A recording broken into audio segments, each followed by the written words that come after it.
अस्सलाम वालेकुम। I hope आप सब लोग ठीक होंगे। आज के लेक्चर में हमने एक नया चैप्टर जो है वो स्टार्ट करना है जिसका नाम है नेशनल इंश्योरेंस कंट्रीब्यूशन एनआईसी।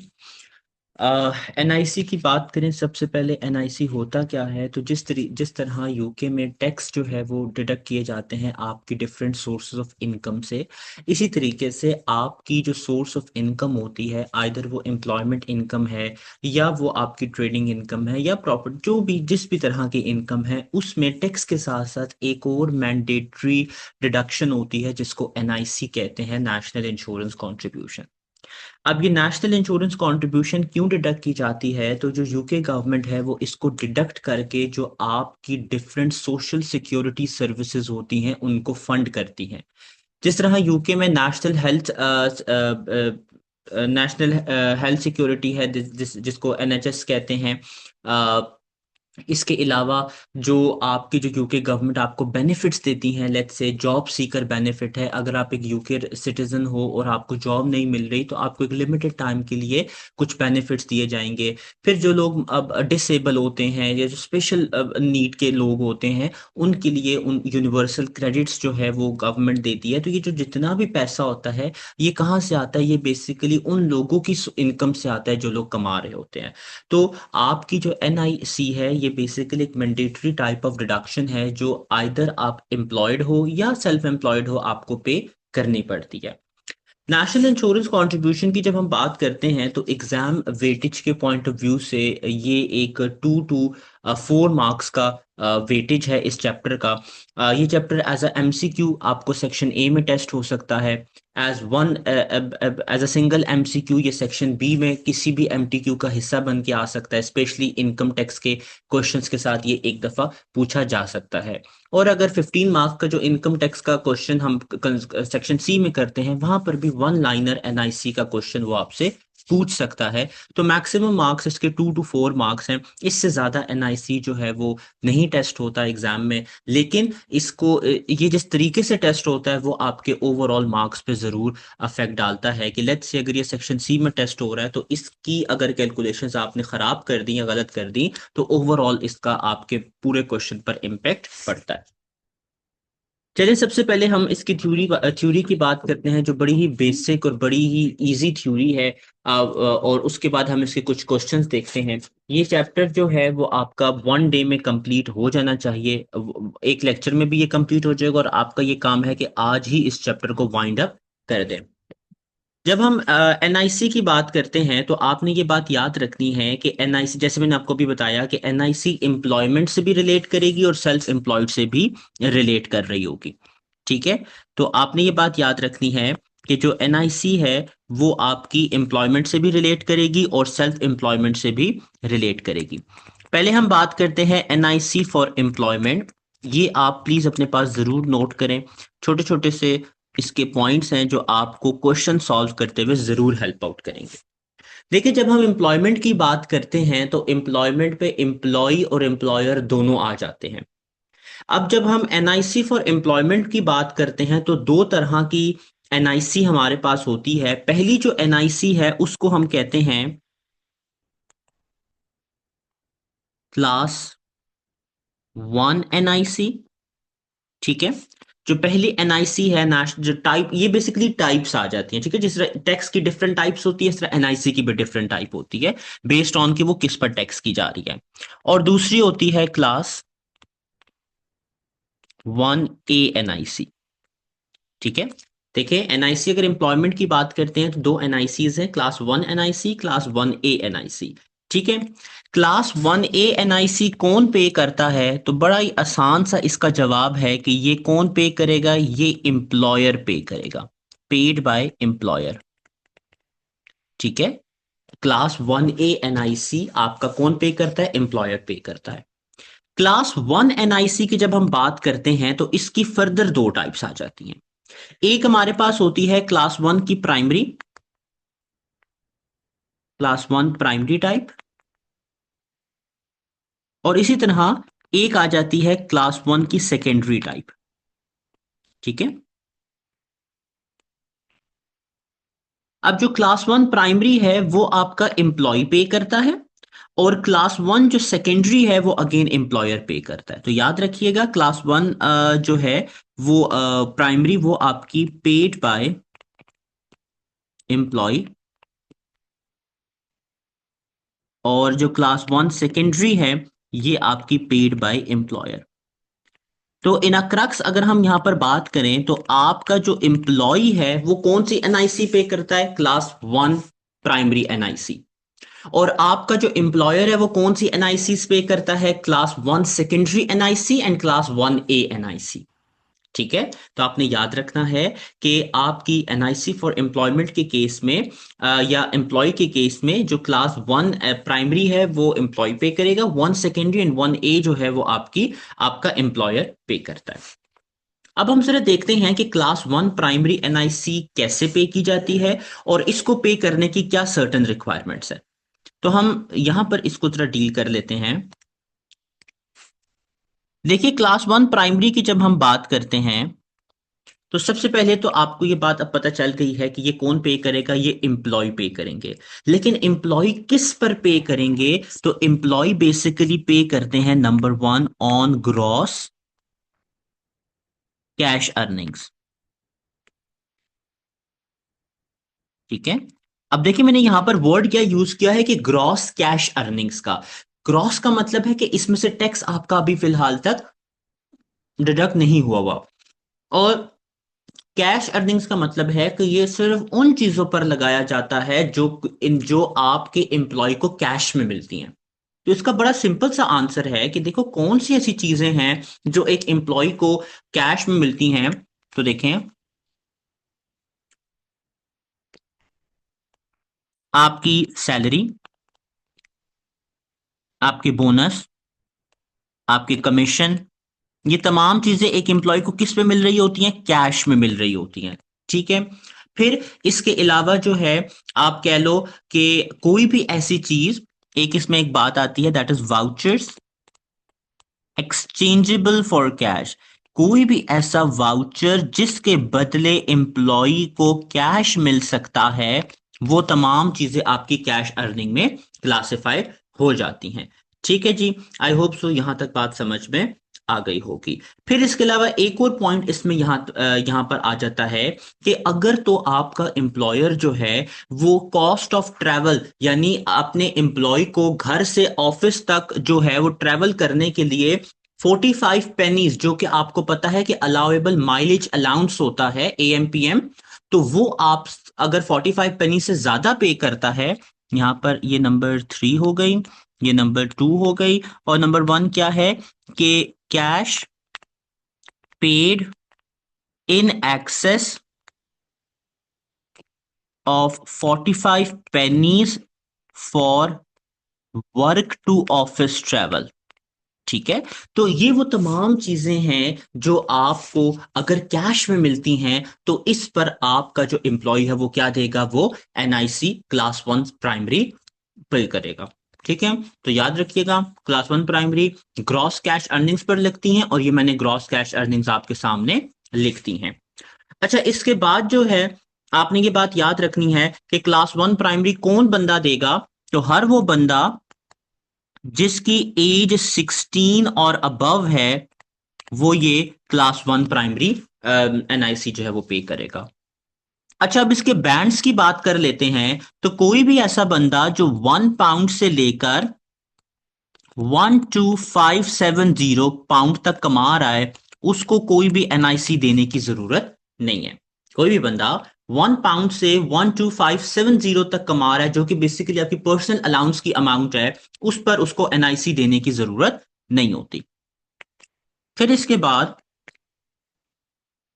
कोई भी बंदा जो 12571 पाउंड से लेकर इसकी लिमिट मुझे देखने दीजिएगा, दैट इज 5270, इसकी जो लिमिट है दैट इज 5270 तक अगर कमा रहा है, यानी उसकी जो ग्रॉस कैश अर्निंग्स हैं वो 12570 से कम है तो जीरो एनआईसी। अगर 12571 से लेकर इस अमाउंट तक है तो उसको 8% एनआईसी देना पड़ेगा, और अगर उसकी जो कैश अर्निंग्स हैं वो 50271 से अबव हैं तो उसको 2% एनआईसी देना पड़ता है। तो ये आपने जो 3 बैंड्स मैंने लिखवाए हैं, ये क्लास 1 के बैंड्स आपको याद रखने पड़ेंगे। ठीक है, आई होप सो यहां तक आपको बात समझ में आ गई होगी। तो दोबारा बता देता हूं मैं, एक और बात इसमें जरूर लिख लें कि ये आपकी पे कब होती है या कब कलेक्ट की जाती है। तो collected on 22nd of each month, collected on 22nd of each month, हर महीने की 22nd को कलेक्ट की जाती है। और कौन कलेक्ट करता है? आपका जो ये ऑनलाइन पे सिस्टम होता है ना, यानी जिससे आपकी सैलरीज वगैरह आती हैं, जो बैंकिंग सिस्टम्स होते हैं, ये ऑटोमेटिकली हर महीने आपके जो अब अकाउंट होता है उससे पैसे निकाल लेते हैं। ठीक है,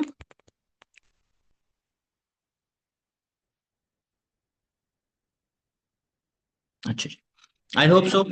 जी जी। ये क्लास ए में जो एज 16 और अबव है, इसमें 16 से ऊपर 50 60 70 जितने भी ईयर्स का हो वही पे करेगा। हाँ जी, जिसकी एज 16 ईयर्स या उससे ऊपर की है वही क्लास वन प्राइमरी एनआईसी पे करता है। ठीक है, ओके। तो ये आपने क्लास 1 प्राइमरी का याद रखना है। बहुत बेसिक सी बातें, आसान आसान सी बातें हैं, आप अपने पास जरूर नोट करें ताकि क्वेश्चन करते हुए इसको आसानी हो। तो क्लास 1 प्राइमरी याद रखना, हर उस जो भी एम्प्लॉय अपनी कैश अर्निंग्स करता है ना, उस पर आपको पे करना होता है। उसकी एज 16 अबव होनी चाहिए। पर्सनल अमाउंट तक अगर वो कमा रहा है, यानी 12570 तक कमा रहा है, तो 0 एनआईसी। अगर 5270 तक कमा रहा है तो 8%, और उससे ऊपर कमा रहा है तो 2%। और ये पॉइंट याद रख लें थ्योरी के लिहाज से कि ये कब कलेक्ट की जाती है। ये बेसिकली कलेक्ट की जाती है on 22nd of every month. ठीक है, चलिए अब हम आगे चलते हैं।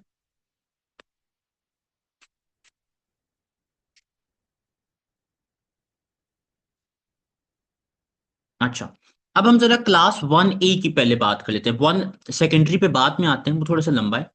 क्लास 1 ए की बात करते हैं। मैंने आपको बताया कि क्लास 1 ए एनआईसी कौन पे करेगा? ये एम्प्लॉयर पे करता है। ठीक है, इसको कैलकुलेट करने का क्या तरीका है कि इसकी एक फिक्स्ड आप कह लो कि परसेंटेज होती है, और वो इस साल जो आपको दी हुई है दैट इज 13.8%। आपने क्या करना है, जितने भी बेनिफिट्स आपका एम्प्लॉयर अपने एम्प्लॉय को दे रहा है, जितने भी टैक्सेबल एम्प्लॉयमेंट बेनिफिट्स, जितने भी टैक्सेबल या असेसेबल एम्प्लॉयमेंट बेनिफिट्स आपका एम्प्लॉयर जो है वो एम्प्लॉय को दे रहा है, उन बेनिफिट्स का सम करके 13.8 के साथ मल्टीप्लाई कर दो, वो आपकी क्लास 1 ए एनआईसी जो है वो बन जाएगी। इसमें भी अगेन वही बात आ जाएगी कि जरूरी क्या है कि आपके जो एम्प्लॉयज हैं they should be equal to और more than 16 year of age, यानी वो 16 साल से ज्यादा की उम्र में होने चाहिए, चाइल्ड लेबर नहीं होना चाहिए। ठीक है, और ये बात याद रखना है कि ये कब पे की जाती है। तो ये basically 22nd July of following tax year, यानी हमारा टैक्स ईयर क्या है, हमारा टैक्स ईयर जो है वो 2024 2025 है। तो हम क्या करेंगे, हम जो है वो इस साल यानी 2024 2025 की जो क्लास 1 ए एनआईसी है वो एम्प्लॉयर कब पे करेगा? वो बेसिकली पे करेगा ऑन 22nd, ये बन जाएगा 22nd जुलाई। ये हमारा बन जाएगा, हाँ, 22nd जुलाई 2025 जो है उसको पे करनी पड़ेगी। ठीक है, तो I hope so 22nd July of the following, end of following लिखते हैं यहाँ पर, end of following tax year. ठीक है, कि आपका जो टैक्स ईयर ये खत्म होगा ना, उसके बाद जो 22nd जुलाई आएगी, तब एम्प्लॉयर्स को क्लास 1 ए एनआईसी पे करनी पड़ेगी। दोबारा बता देता हूं, आपने 1 ए एनआईसी के लिए क्या करना है कि जितने भी बेनिफिट्स आपका एम्प्लॉयर अपने एम्प्लॉयज को दे रहा है उनको उठाओ, एडअप करो, एडअप करके उसका 13.8% ले लो, वो आपकी क्लास 1 ए एनआईसी जो है वो कंसिडर हो जाती है। आई होप सो यहां तक बात समझ में आ गई होगी। अगर कोई क्वेश्चन है तो पूछ लें, नहीं तो आगे चलते हैं।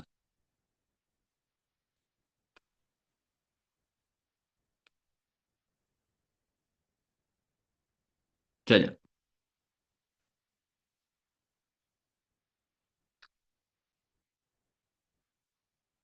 अब हम बात करते हैं क्लास वन सेकेंडरी एनआईसी की। ठीक है, अब क्लास वन सेकेंडरी एनआईसी जो है वो कौन पे करेगा? तो ये बेसिकली याद रखिएगा, जिस तरह मैंने आपको बताया, क्लास वन प्राइमरी जो एनआईसी होती है वो किस पर पे होती है? ग्रॉस कैश अर्निंग्स पर। कौन पे करता है? एम्प्लॉय पे करता है। इसी तरीके से क्लास वन जो सेकेंडरी है ये भी आपकी ग्रॉस कैश अर्निंग्स पर पे की जाती है। लेकिन ये कौन पे करता है? ये एम्प्लॉयर पे करता है। ठीक है, ये आपने बात जो है वो याद रखनी है। क्लास वन जो एनआईसी है वो ग्रॉस कैश अर्निंग्स पर पे होती है, उसका एक हिस्सा एम्प्लॉय पे करता है, एक हिस्सा एम्प्लॉयर पे करता है। ठीक है, तो ये बात आपने ईएमपी याद रखनी है। ठीक हो गया। अच्छा, अब जिस तरह हमने वहां पर बैंड्स देखे थे, तो यहां पर भी इसके तीन बैंड्स हैं।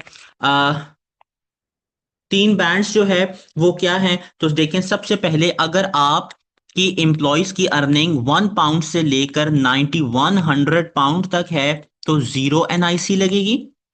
ठीक है, अगर ये 9101 पाउंड से लेकर ये आपकी बन जाती है और अबव, तो फिर आपको एक फिक्स्ड अमाउंट पे करनी होती है, that is going to be 13.8%। ठीक है, अगर आपने अपने एम्प्लॉयज को जो कैश अर्निंग्स दे रहे हो, देखो ये क्यों दी जाती है, क्योंकि देखो ताकि जो एम्प्लॉयर्स है ना वो फेवरिज्म ना कर सकें, वो अपने एम्प्लॉयज को एक्सेस कैश बेनिफिट्स ना दे सकें। ठीक है, क्योंकि होता है ना कि ये मतलब ये बेसिकली जो है वो टैक्स अवॉइड करने के लिए भी काम आ सकता है। और दूसरा इसके अलावा जो है अक्सर क्या करते हैं जो एम्प्लॉयज होते हैं वो एम्प्लॉयर्स होते हैं वो अपने एम्प्लॉयज को फेवरिज्म करने के लिए या उनको एक्स्ट्रा बेनिफिट्स, या स्पेशली अगर उनका अपने एम्प्लॉयज के साथ कोई रिलेशन है तो उनको बेनिफिट करने के लिए कैश उनको बहुत ज्यादा देते हैं। तो in order to restrict this kind of transaction ये एनआईसी आपको उस पर पे करनी होती है। ठीक है, तो याद रखिएगा, सिंपल क्या है, क्रॉस कैश अर्निंग्स पर जो एनआईसी एम्प्लॉयर पे करेगा वो क्लास वन सेकेंडरी एनआईसी होती है। 9100 तक एग्जाम्प्ट है, 0%। उससे ऊपर अगर आप कैश बेनिफिट्स दे रहे हो तो उसका सीधा सीधा 13.8% जो है वो आपका अलाउड होता है। आई होप सो यहां तक बात समझ में आ गई होगी। फिर यहां पर भी वही पॉइंट है, सॉरी, यहां पर भी वही पॉइंट है कि आपका जो एम्प्लॉय है वो क्या होना चाहिए? वो 16 एज से ऊपर होना चाहिए। ये बड़ा इंपॉर्टेंट पॉइंट जो है वो यहाँ पर जो है वो लिखा गया है। ठीक है, और ये कब कलेक्ट होती है? जैसे क्लास वन प्राइमरी होती थी, ये भी 22nd ऑफ ईच मंथ होती है। ठीक है, वन ए जो है वो पर ईयर होती है, ये ईच मंथ होती है। ये आपने डिफरेंसेस याद रखने, बड़े आसान डिफरेंसेस है, इजीली ये याद हो जाएंगे। ठीक है, अच्छा, इसके अलावा जो है याद रखिएगा कि अगर आपके जो एम्प्लॉयर है, दोबारा बोल रहा हूं, अगर आपका एम्प्लॉयर है और उसकी जो क्लास वन सेकेंडरी एनआईसी है वो 5000 तक बनती है तो वो उस पर एग्जेम्पशन क्लेम कर सकता है।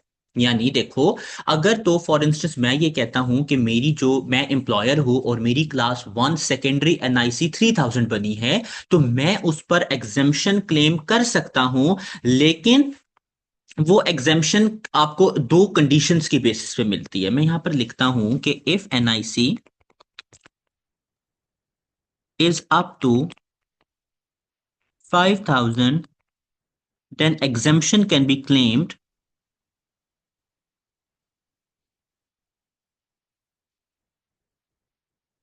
Only if. अब इसकी दो कंडीशंस क्या हैं? नंबर वन कंडीशन ये है कि आपका जो आपकी जो कंपनी है, यानी जिस कंपनी का एम्प्लॉयर ये एग्जाम्पशन क्लेम करना चाह रहा है, वो आपका जो है वो सोल डायरेक्टर है, यानी वो सोल एम्प्लॉय है कंपनी का। ठीक है, यहां पर आप ये लिख लें, इसको हम इस तरीके से लिख लेते हैं कि where director is the employee of company.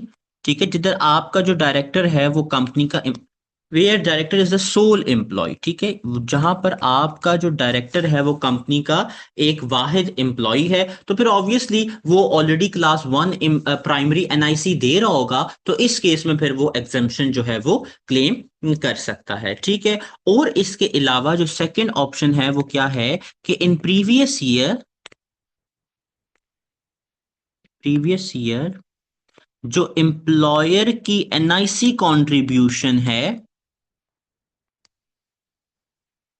वो क्या है, वो मोर देन 100,000 पाउंड्स थी, ठीक है। तो याद रख लेना कि अगर तो आपकी प्रीवियस ईयर्स, हाँ ठीक है, in previous years employer NIC contribution, ठीक है। देखो आपकी एनआईसी अगर इस साल 5,000 या उससे कम बन रही है तो आपको एग्जेम्पशन मिल सकती है। वो एग्जेम्पशन मिलने का क्राइटेरिया क्या है कि अगर डायरेक्टर ही अकेला एम्प्लॉय है कंपनी का, एंड दूसरा कि पिछले सालों में एम्प्लॉयर ने 100,000 पाउंड्स तक की एनआईसी सबमिट करवाई हुई है। तो ये बड़े रेयर केसेस होते हैं, बट कभी कभी आपको क्वेश्चन में बता दिया जाएगा कि director is the sole employee, तो उस केस में फिर आपको 5,000 तक की एनआईसी एग्जेम्प्ट कर देनी होगी। लेकिन अगर इससे ज्यादा है तो फिर वो एग्जेम्प्ट नहीं हो सकती, ठीक है। तो आई होप सो यहां तक आपको बात समझ में आ गई होगी। अगर यहां तक कोई सवाल है तो प्लीज पूछ लें, नहीं तो हम आगे चलते हैं।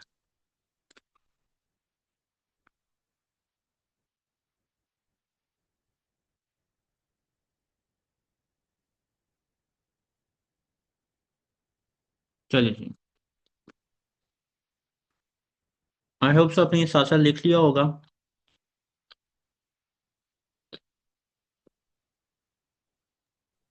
सर वो लास्ट पॉइंट लिखने हैं, एक जरा जी जी। 1 मिनट के लिए।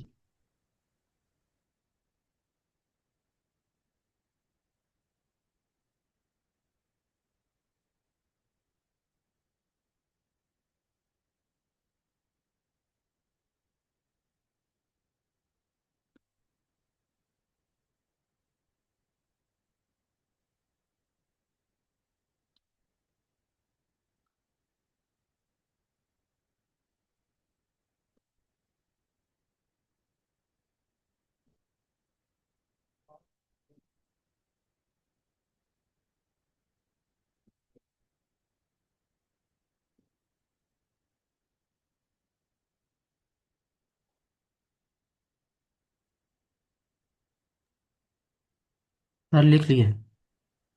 अच्छा, चलें।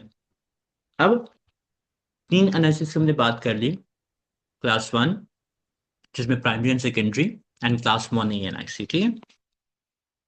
आखिरी एनआईसी जिसकी हमने बात करनी है,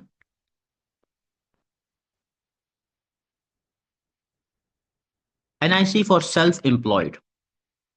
वो बंदा जो सेल्फ एम्प्लॉयड है उस पर कौन सी एनआईसी लगेगी, तो याद रख लें उस पर क्लास फोर एनआईसी आपकी लगती है, क्लास फोर एनआईसी, ठीक है। अब 2, 3 एनआईसी इन्वॉल्व नहीं है तो ये न्यूमेरिकल नहीं चलेगा, तो इसमें अपने सिंपली क्लास फोर एनआईसी जो है वो आपकी आ जाएगी।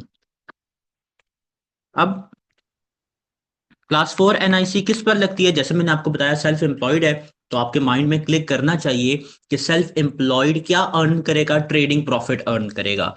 तो क्लास फोर एनआईसी जो है वो आपके टैक्स एडजस्टेड ट्रेडिंग, अब टैक्स एडजस्टेड ट्रेडिंग प्रॉफिट का क्या मतलब है, इसके लिए आपको ट्रेडिंग प्रॉफिट का चैप्टर आना चाहिए, ट्रेडिंग इनकम या इनकम फ्रॉम सेल्फ एम्प्लॉयमेंट का, ठीक है। यानी जिसमें आपने अपनी तमाम चीजों को एडजस्ट कर दिया हो, तो उस टैक्स एडजस्टेड ट्रेडिंग प्रॉफिट पर आपकी एनआईसी कैलकुलेट होती है। इसके बैंड्स भी वही वाले बैंड्स हैं। अगर आप 1 पाउंड से 12570 तक कमा रहे हो तो 0%, 12571 से लेकर 5720 तक अगर आप जो है वो कमा रहे हो, 5720, सॉरी 5270 है, नॉट 720, 5270 तक अगर कमा रहे हो तो 6%, जिसका परसेंटेज यहाँ पर सिर्फ चेंज है, एंड 5271 एंड अबव अगर आप कमा रहे हो, यानी आपका टैक्स एडजस्टेड ट्रेडिंग प्रॉफिट इससे ज्यादा है, तो फिर 2% आप पे लगेगी। ठीक है, ये बैंड्स आपने फिल करने हैं, पहले 0% लगाना है, फिर 6%, फिर 2% आपका लग रहा होगा। ठीक है, और ये कब पे होती है तो याद रख लें, ये आपकी सेल्फ असेसमेंट के साथ पे होती है। अब सेल्फ असेसमेंट क्या होती है और कब पे होती है, ये हमारा कल का जो है वो चैप्टर होगा, तो इंशाल्लाह हम इसको कल देखेंगे। पेड विद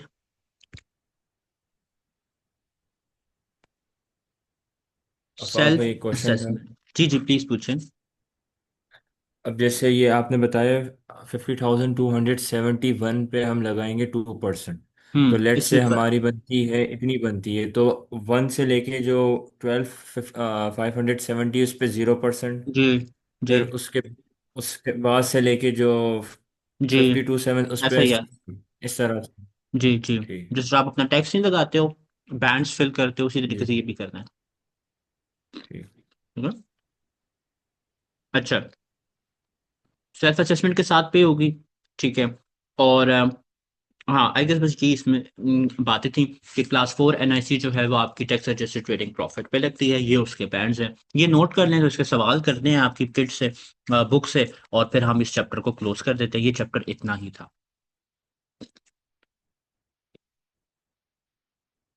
ठीक, लिख लिया तो बताइए कब, ताकि मैं स्क्रीन चेंज कर लूँ।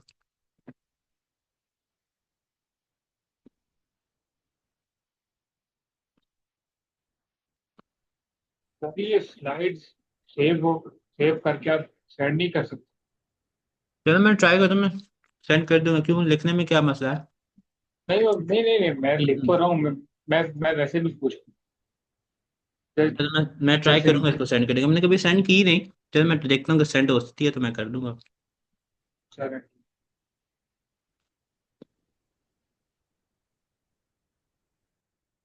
हाँ जी, हो गया। वो समटाइम्स लिखने का मूड नहीं हो रहा होता ना, वो हाथ दुख रहा होता है, इसलिए बंदा बोलता है जी जी, बाद बिल्कुल में ऐसा लिख ही ले। है। मेहनत में अजमत है। आप अपना खुद नोट्स बनाया करें, वो अच्छा रहता है। तो एग्जैक्टली अली ऐसा कर ही रहा है। ना मेहनत, मैं अली से ले लूंगा नोट्स। नहीं नहीं सर, मैं नोट्स बना रहा हूँ पूरी, आधी आधा आधा जनरल भर गया है मेरा। सही है। ये वाला लिख दिया तो बताएं फिर। नहीं यस सर, समझ लिख नहीं। लिए। चलें सही है। यस। आगे चलते हैं हम।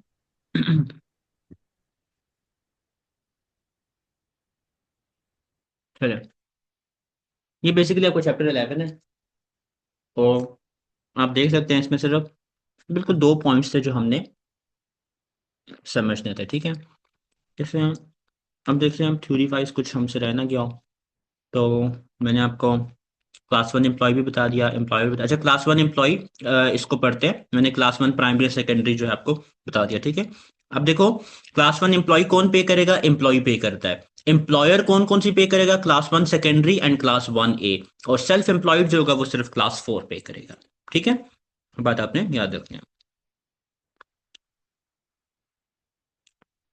इलस्ट्रेशन देख लेते हैं। Stephen works for Camberley Cars Limited on a part-time basis, earning a salary of 19,000। अब स्टीफन क्या होगा यहाँ पर, स्टीफन आपका जो है वो एम्प्लॉय कंसिडर हो जाएगा। ठीक है, he is provided with a company car with petrol for both business and private mileage, and a place is provided for his daughter at the company's workplace nursery while he is working for them। Stephen also runs a bed and अच्छा इसको, अच्छा जी मैं दोबारा से जरा screen share करता हूँ आपके साथ।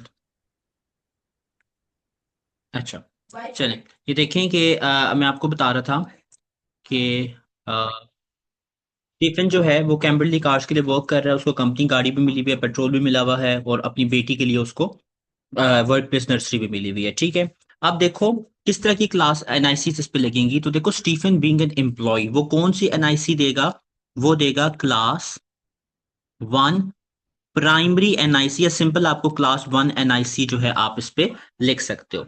लेकिन अब सवाल ये आता है कि क्लास 1 एनआईसी वो कितनी अमाउंट पे या कौन सी अमाउंट पे देगा। तो मैंने आपको बताया था कि क्लास 1 एनआईसी किस पर मिलती है, आपकी ग्रॉस कैश अर्निंग पर मिलती है। अब देखो यहां पर जो ग्रॉस कैश अर्निंग्स उसकी इन्वॉल्व है वो कौन सी वाली है, वो उसकी सैलरी 19,000 की इन्वॉल्व है। उसी पर आपको जो है वो एनआईसी मिल रहा होगा, सॉरी उसने पे करना होगा।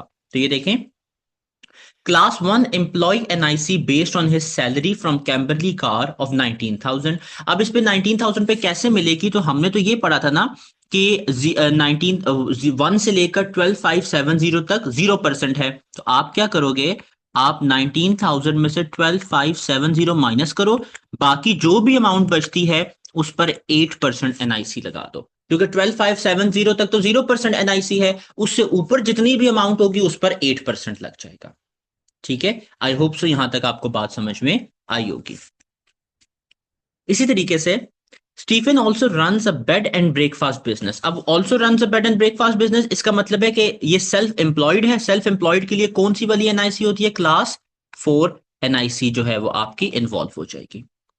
और उसका टैक्स एडजस्टेड ट्रेडिंग प्रॉफिट कितना है, 13,300 है। तो अगेन वही वाली बात आ जाएगी जिस तरह से यहां पर लिखा हुआ है कि क्लास 4 एनआईसी स्टीफन कितनी पे करेगा, जो 12,570 से एक्सेस है, यानी उसकी देखो कितनी अमाउंट है उसकी, 13,300 है ना। तो आप क्या करोगे, 13,300 ले लो, 12,570 इसमें से माइनस करो, जो भी आंसर बचेगा उस पे पीछे 6% एनआईसी आप अपनी लगा दो।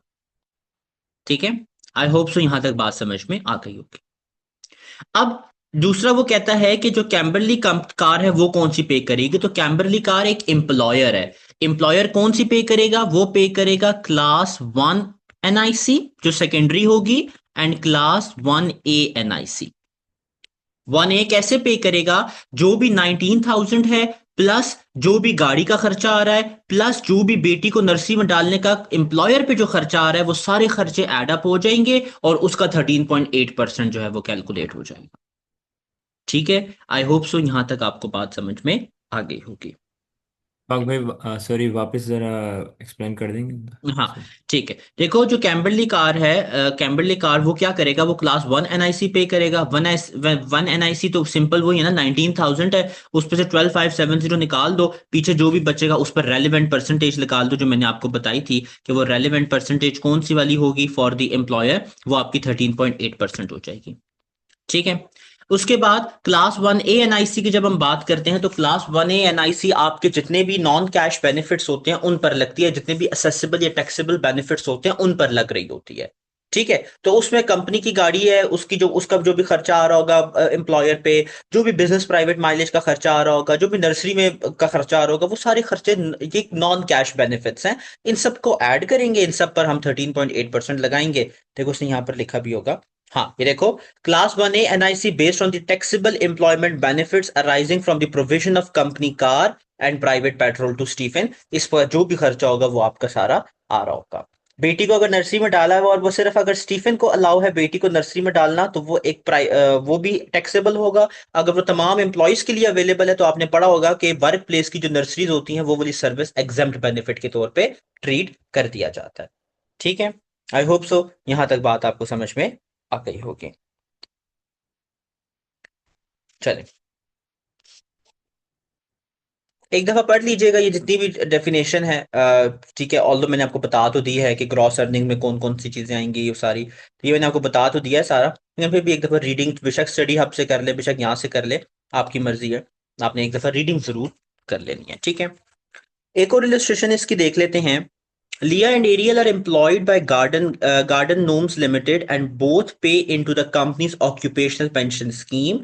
Their remuneration for the tax year this is as this. अच्छा, लिया की सैलरी ये है, बोनस एंड कार बेनिफिट 0 है, एम्प्लॉयर पेंशन कंट्रीब्यूशन ये है, एंड एम्प्लॉय पेंशन कंट्रीब्यूशन आपकी ये है। देखो एनआईसी के लिए मैंने आपको ऊपर लिखवा दी थी कि चीजें कौन कौन सी चीजें आएंगी, आपकी सैलरी, आपका बोनस, और अगर आपको कोई कार बेनिफिट मिल रहा है जो 45 पेनी से ज्यादा है, तो तब कार बेनिफिट आएगा। मैंने तो पेंशन का भी नाम नहीं लिया ऊपर, और मैंने ना ही एम्प्लॉय और ना ही एम्प्लॉयर पेंशन कंट्रीब्यूशन का नाम है, क्योंकि ये तो उल्टा टैक्स रिड्यूस करती हैं, तो इस पर आप एनआईसी पे नहीं करोगे। ठीक है, तो अगर हम क्लास 1 एनआईसी की बात करें, लिया क्या करेगी, 30,000 ले लेगी, 30,000 पर एनआईसी पे करेगी। 30,000 पर कैसे एनआईसी पे करेगी, 30,000 का 12,570 एग्जेम्प्ट हो जाएगा 0% पर, 30,000 में से 12,570 माइनस कर दो, फिर उसके बाद जो बचेगा अप टू 5270 वो कितना बच, अच्छा देखें, आपको कैसे पता चलेगा, ये है ना 5270, इसमें से जरा 12570 माइनस करो जरा, क्या आंसर आता है? 5270 में से 12570 माइनस करो।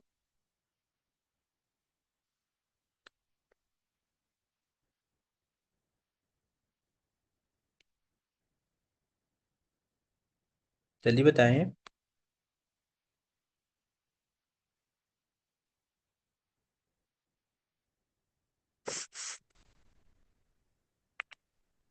5270 जी, 37,700।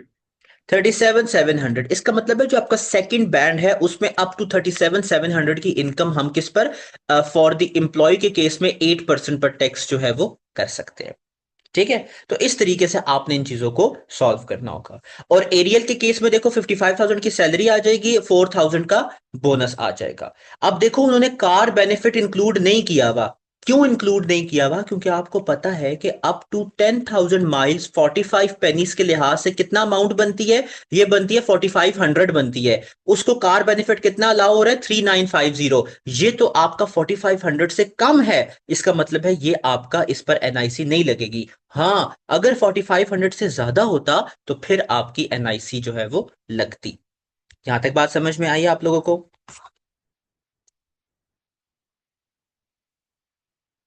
अगर ये कार बेनिफिट जो है अभी 3950 है, हम्म। अगर ये 4500 तक होता तब हम इसको इंक्लूड करते हैं। अगर ये आपको 4500 से ज्यादा मिल रहा होता और कैश में मिल रहा होता तब आप इसको इंक्लूड करते अपनी कैश अर्निंग में।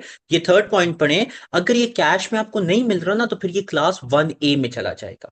देखो, अगर 4500 से ज्यादा मिल रहा है और कैश में मिल रहा है तो क्लास 1 में जाएगा, और अगर नॉन कैश मिल रहा है तो ये आपका कहां चला जाएगा, क्लास 1A में चला जाएगा। ठीक है, अब क्योंकि यहां पर उसने स्पेसिफाई नहीं किया हुआ कि आपको रीइम्बर्स हो रहा है कि नहीं हो रहा, तो आप ये अज्यूम करोगे कि ये नॉन कैश बेनिफिट है और इस पर क्लास 1A एनआईसी में ये चीज जाएगी। ठीक है।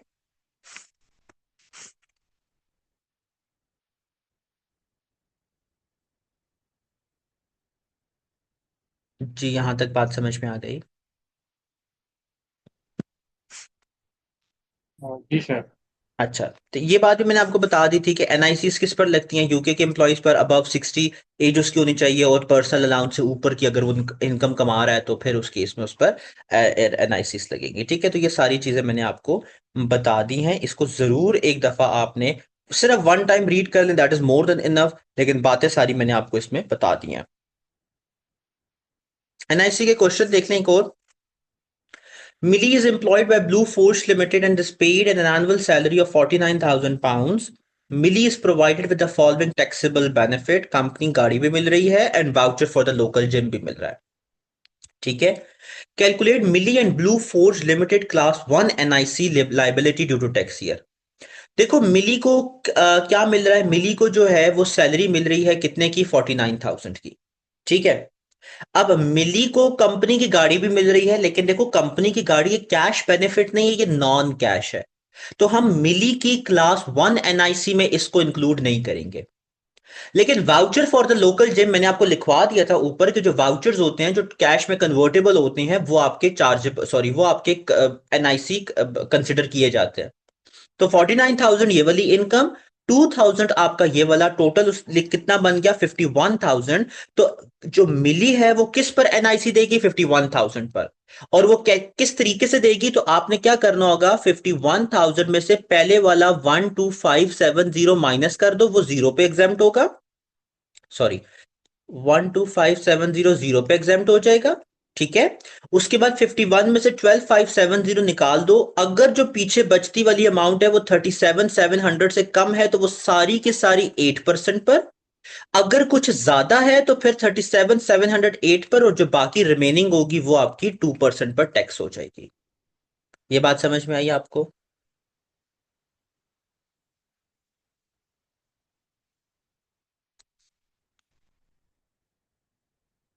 जी जनाब, ये बात समझ में आई। जी सर। ठीक है, इसी तरीके से अगर हम ब्लू फोर्ज की बात करें तो देखो ब्लू फोर्ज क्या कर रहा है, ब्लू फोर्ज मिली को 49,000 का बेनिफिट भी दे रहा है, ठीक हो गया, प्लस वो कंपनी की गाड़ी भी जो है वो दे रहा है और voucher for the local gym भी दे रहा है। लेकिन अगेन बात वही आ जाती है कि कंपनी की गाड़ी तो नॉन कैश बेनिफिट है, उस पर तो क्लास 1 ए एनआईसी लगेगा, क्लास 1 एनआईसी तो नहीं लगेगा। तो सिंपल सी बात आप यूं समझ ले कि जो क्लास 1 एनआईसी है वो same gross cash contribution earnings पे मिलती है। 51,000 पर क्लास 1 एनआईसी मिली को भी लगेगी और ब्लू फोर्ज को भी लगेगी, लेकिन उनको लगाने का तरीका डिफरेंट होगा कि उनके रेट्स जो है वो डिफरेंट है। ठीक है, 13.8%, 9100 पहला वाला एग्जाम्प्ट हो जाएगा, उसके बाद वाली जितनी भी अमाउंट है उस पर 13.8 लग जाएगा। वो ब्लू फोर्ज लिमिटेड आपको एज अ एम्प्लॉयर एनआईसी पे कर रहा होगा। यहां तक बात समझ में आ गई होगी, आई होप सो। ठीक है, तो आपने सिंपल सीधा सीधा क्या काम करना है कि आपने सिंपल इनके जो है वो रेट्स को याद रखना है। अब ये सिंपल सी बात है, ये टेक्स्ट अंडरस्टैंडिंग, इसको जल्दी से अभी अटेम्प्ट कर लें और इसका जो है क्लास 1 एनआईसी आपने बतानी है, बड़ी आसान सी बात है। तो इस पे क्लास 1 एनआईसी जरा जल्दी से कैलकुलेट कर दें, फिर हम आगे चलते हैं।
पर दोनों की अलग अलग अलग निकालनी है ना, तो एलेक्स और जी जी, एलेक्स की बैटरी अलग की। है और बेटी की अलग निकालनी है, दोनों अलग अलग एम्प्लॉयज हैं।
जी जनाब बताएं क्या आंसर आया। देखें, एलेक्स को 313,850 पर ईयर मिल रहा है।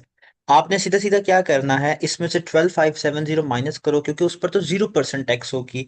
जो पीछे बच जाएगा उस पर 8% आप अपनी क्लास 1 एनआईसी लगा दो। बेटी के केस में 52,000 में से पहले 12,570 माइनस करो, उस पर 0% चार्ज हो जाएगा।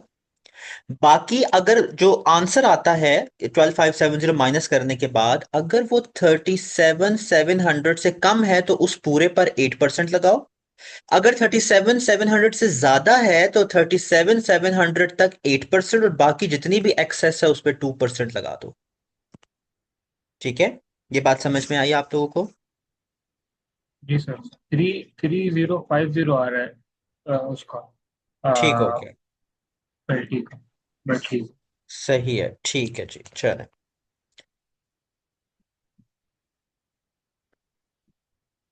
अच्छा, इसके बाद ये 5000 वाला भी मैंने आपको बता दिया, 1A भी बता दिया आपको। ठीक है, तो यहाँ पर आपका ये जो चैप्टर है ये कंप्लीट हो जाता है। इसको आप अटेम्प्ट करें खुद, ठीक है, रीडिंग करते हुए। पेमेंट्स की बात बता दी, पेमेंट्स मैंने आपको बता दी कि ये कब आपने जो है वो पे करना है। अच्छा,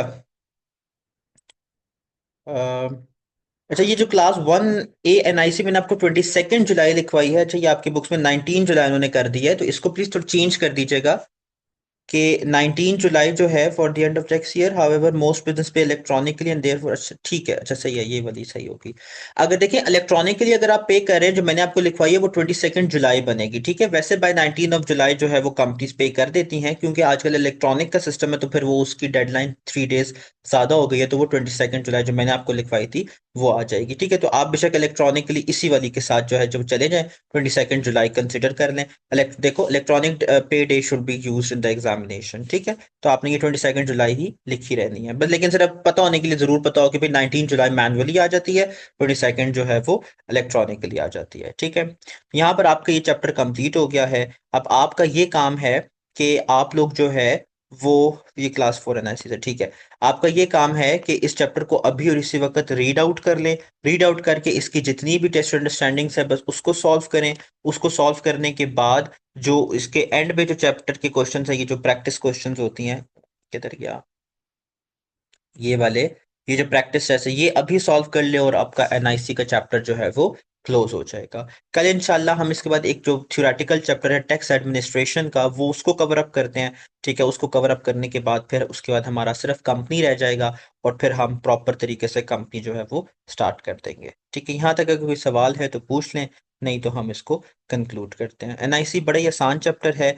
पर इसके कुछ रूल्स आपको आपके टैक्स जो फॉर्मूला शीट होगी उसमें भी दिए होंगे, आप देख लीजिएगा।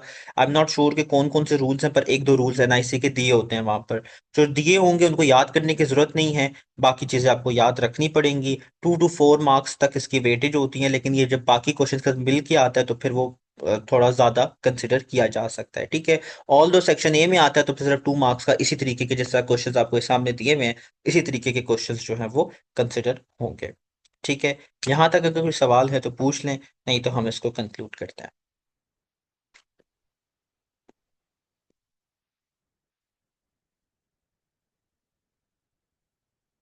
चले, चलिए ठीक है जी, सी यू टुमारो इंशाल्लाह। और इसको लाजमी आज ही कंप्लीट कर लें, ठीक है, तो ज़्यादा बेहतर होगा, ताकि कल का चैप्टर कल कंप्लीट कर लें और फिर हम प्रॉपर तरीके से कंपनी स्टार्ट कर लेंगे, ठीक है जी। तब तक के लिए take care and see you tomorrow इंशाल्लाह। अल्लाह हाफिज़। देखो,